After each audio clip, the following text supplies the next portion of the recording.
خود مولا علی کرم اللہ تعالی وجہ الکریم نے ارشاد فرمایا کہ جو بات تمہاری زبان کے اندر ہے، تمہارے منہ کے اندر ہے، وہ تمہاری غلام ہے، اور جو چیز تمہاری زبان سے ادا ہو گئی، جو کلمات نکل گئے، اس کے تم غلام ہو گئے۔ اور جہاں تک راز کی باتوں کا معاملہ ہے، تو جب ہم اپنا راز اپنے پاس نہیں رکھ سکے تو کوئی سامنے والا ہمارا راز کیسے رکھ سکے گا؟ اسی لیے عمومی طور پر آپ دیکھتے ہیں کہ جب کبھی جس کو ہم نے رازدار بنایا اور اپنی راز کی باتیں ہم نے بتائیں، تو وہ جب کبھی کسی معاملے کے اندر اختلاف ہوا تو وہ ہماری راز کی باتوں کے بارے میں یہی کہتا نظر آئے گا، میں جو جانتا ہوں نا، وہ اگر آپ کو بتا دوں تو آپ کے پیر کے نیچے سے زمین کھسک جائے گی۔ یہ ہوتا ہے راز بتانے کا سب سے بڑا نقصان۔ تو اب ظاہر سی بات ہے کہ راز بتائیں کس کو؟ تو آج ہی بڑا عجیب اتفاق ہوا کہ میں اللہ عز و جل کی ذات کے بارے میں تھوڑا سا پڑھ رہا تھا، تو معنی جو ہے ایک بڑی پیاری بات میرے سامنے آئی۔ وہ بات یہ تھی کہ اللہ عز و جل کے ناموں میں سے ایک نام ستار ہے، عیبوں کو چھپانے والا۔ سبحان اللہ، سبحان اللہ، سبحان اللہ، وہ عیبوں کو چھپانے والا۔ تو ایک بہت بڑے مفکر نے بڑی پیاری بات کہی کہ راز اگر کسی سے شیئر کرنا ہو تو اللہ عز و جل سے شیئر کرو، اللہ عز و جل کو اپنے سارے راز بتاؤ، بے خوف و خطر بتاؤ، اس لیے کہ میرے رب ہی کی ذات وہ ذات ہے جو کسی کا عیب کھولتی نہیں، بلکہ وہ ذات سب کے عیب کو چھپاتی ہے۔ تو ہمارا راز اگر ہم چاہتے ہیں کہ عیاں بھی نہ ہو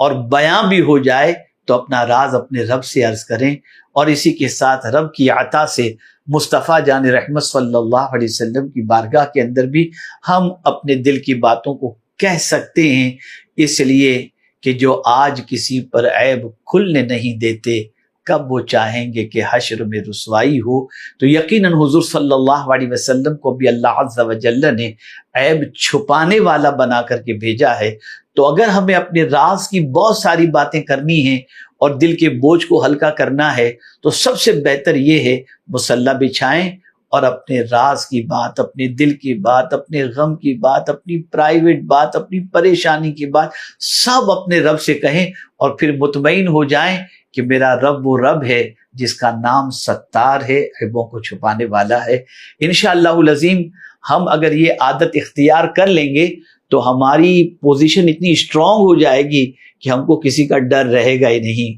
اور پروردگار جل جلالہ تو وہ عظیم ہے، اتنی عظمت والا ہے کہ وہ اپنے بندوں کے راز کو افشاں کرنا تو بہت دور کی بات ہے، بلکہ وہ تو غم کو ہلکا کرنے والا ہے۔ اسی لیے اس نے خود قرآن مقدس میں فرمایا اَمَّن يُجِيبُ الْمُضْطَرَّ إِذَا دَعَاهُ وَيَكْشِفُ السُّوءَ،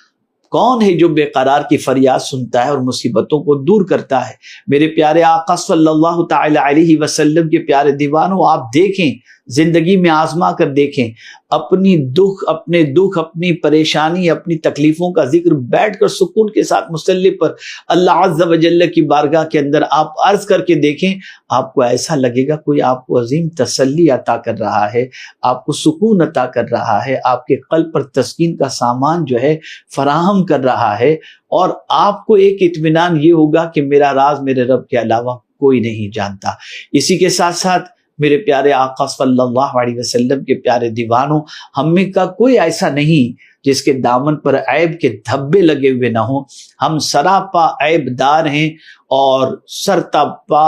ہم گناہوں میں ڈوبے ہوئے ہیں، اتنے عیوب ہیں کہ مجھے کسی ایک بزرگ کا قول یاد آ رہا ہے کہ اگر ہمارے عیب لوگوں کو پتہ چل جائیں تو کوئی سلام کرنے والا بھی ہم کو نہیں ملے گا، کوئی مصافحہ کرنے والا بھی نہیں ملے گا۔ یہ ہم سب اپنے عیبوں کے بارے میں اچھی طریقے سے جانتے ہیں، جیسا کہ خود اللہ نے فرمایا بَلِ الْإِنسَانُ عَلَى نَفْسِهِ بَصِيرَةٌ، ہر کوئی اپنے عیب کے بارے میں جانتا ہے، اس کے اندر کیا کیا عیب ہیں۔ اگر ہم چاہتے ہیں کہ یہ عیب چھپے ہوئے ہی رہیں اور اللہ ہمارے عیبوں پر پردہ ڈال دے، تو ہمیں چاہیے کہ یا ستاروں کا ورد کثرت کے ساتھ کرتے رہیں، کم از کم دن میں 111 مرتبہ یا ستارو پڑھتے رہیں۔ انشاءاللہ العظیم رب قدیر جل جلالہ یہاں بھی ہمارے عیبوں پر پردہ ڈال دے گا، اور انشاءاللہ محشر میں بھی ہمارے عیبوں کو پردہ ڈال دے گا۔ آئیے ہم اپنے رب کی بارگاہ کے اندر یا ستاروں کے ورد کے لیے عزم کریں، اور اللہ عز و جل کی بارگاہ کے اندر دعا کریں کہ اللہ تعالی ہمارے عیبوں کو دنیا میں بھی چھپا کے رکھے، اور محشر میں بھی ہمارے عیبوں کو چھپا کے رکھے۔ السلام علیکم ورحمۃ اللہ تعالی وبرکاتہ۔